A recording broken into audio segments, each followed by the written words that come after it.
Hello, I'm Arvesh. Today I'm gonna talk about Anglo-Norman literature. It is a part second. In the part second, we will talk about the didactic literature. It is the most considerable, if not the most interesting, branch of Anglo-Norman literature.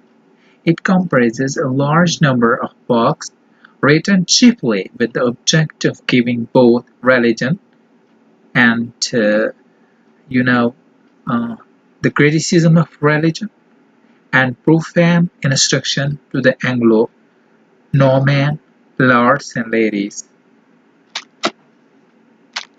Further, we will discuss hagiography. Among the numerous lives of saints written in the Anglo-Norman, the most important ones are the following, the list of which is given the chronological order. Voyage de Saint Brandan or Brandan, written in 1121 by an ecclesiastic for the Queen Elise of Louvain. Life of St. Catherine by Clemence of Burke.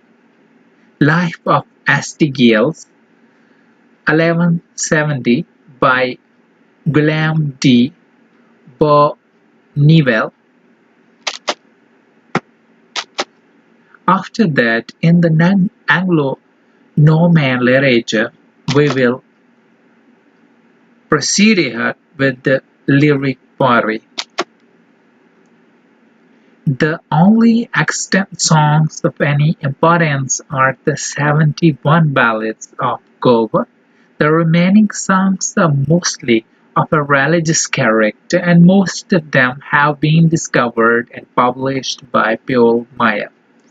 Although so few have come down to us, such songs must have been numerous at one time, owing to the constant intercourse between English, French, and Provençals of all classes. An interesting passage in Piers Plowman furnishes us with a proof of extent to which these songs penetrated into England. We read of darkers and delugers that doth hear death's alley,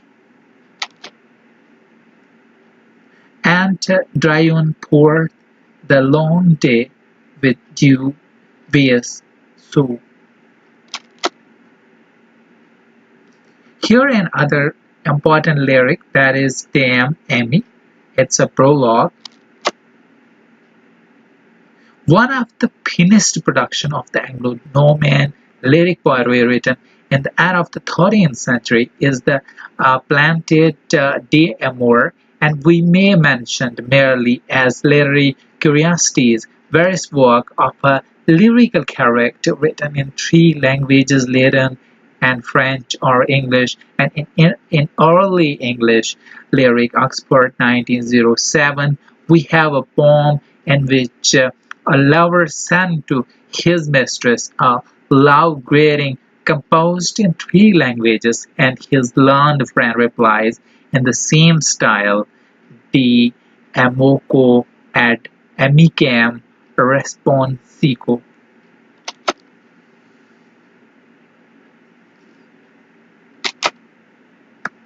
In the Anglo-Norman literature, we will study Anglo-Norman literature further. Style.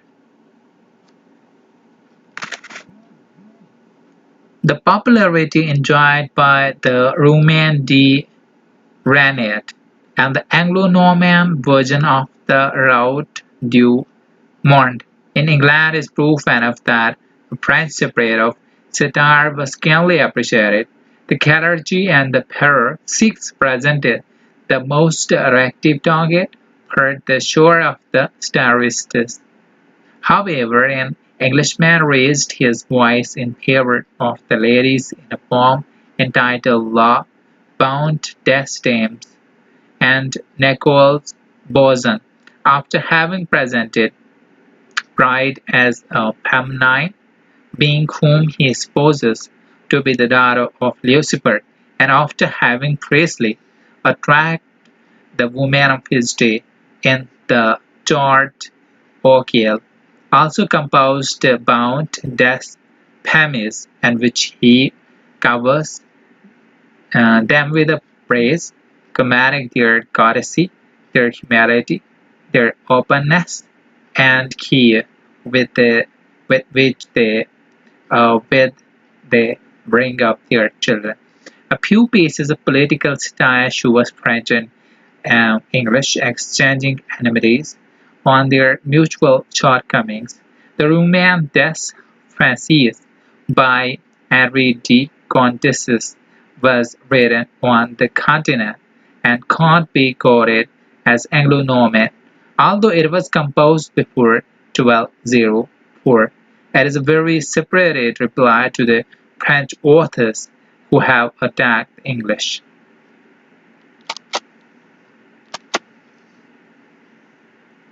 Anglo-Norman literature. In this part, we're gonna discuss about drama.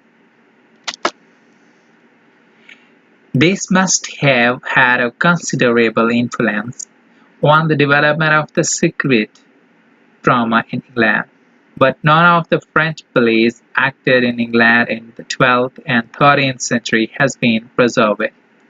Adam, which is generally considered to be an Anglo-Norman mystery of the 12th century, was probably written in France at the beginning of the 13th century, and so-called Anglo-Norman resurrection belongs also to the continental French.